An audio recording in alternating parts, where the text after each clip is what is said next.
Alam niyo ba mga next, nung unang gamit ko dito sa ating Dominar 400, nalalakasan ako sa kanya. Wow, lakas ng torque.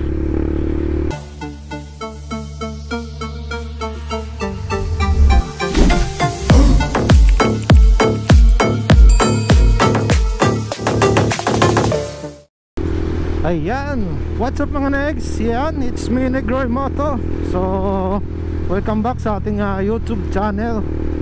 So, ngayon uwi kami ni Mistin Moto sa Aborlan. So, after manalasan ng bagyong Krising dito sa Palawan, no? Medyo bumuti na rin yung lagay ng panahon. Tanghali na nga kami bumiyahe kasi nag-ayos pa ako ng aming bakod. So yung area kasi namin is mataas, kaya ang problema kapag may bagyo, talagang kung di matibay-tibay yung bahay mo, madadala yung bubong mo. So sa case namin is bakod lang naman yung yung natumba, yung nasira. So mabuti, thank you Lord. At gumanda na yung lagay ng panahon. Medyo malakas pa rin yung hangin, pero wala nang ulan. So ngayon dito pa lang tayo sa may Iwahig banda. So dito yung papasok ng colony. Yan sa mga hindi taga rito sa Palawan. Yan, ito yung Iwahig Prison and Penal Farm.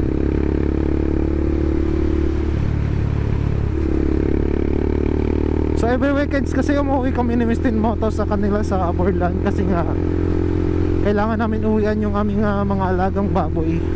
So yun din ang ating pinagkukunan ng konting source of income.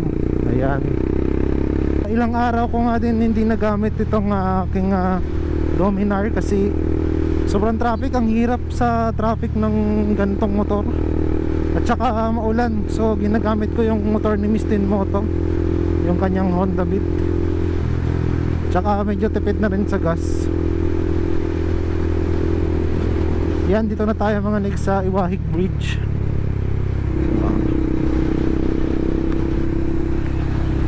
Ang hirap lang pag hindi ginagamit yung motor, nalolobat. Kaya kailangan paandar-andarin mo rin tuwing umaga at saka pag uwi mo sa trabaho, para hindi malubat.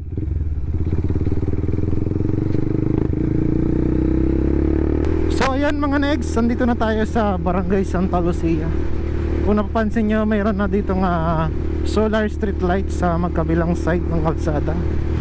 So yan ang kagandahan. So sana buong Palawan, no, north and south, magkaroon ng solar street lights. So dito naman mga negs sa kanang bahagi natin ng Women's Correctional. So part pa rin yan ng Iwahig Prison Farm. So dyan kinukulong yung mga babae. So hiwalay sila ng lalaki.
Alam niyo ba mga next, nung unang gamit ko dito sa ating Dominar 400, nalalakasan ako sa kanya. Wow, lakas ng torque.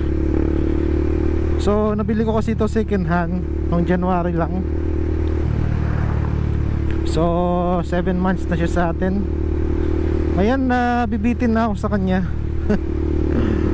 So I'm planning to sell na rin kasi ito. Tsaka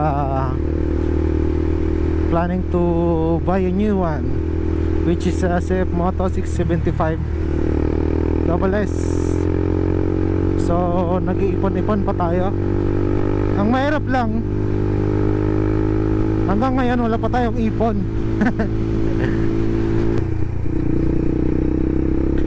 So ayan mga negs, andito na tayo sa Aberlan, Palawan. Ayan. So after ng ilang minutong biyahe. So ayun lang mga negs, just sharing my our rides for today's vlog. So ayan. So sa lahat ng motorista nagda-drive, so ride safe always mga negs. Goodbye.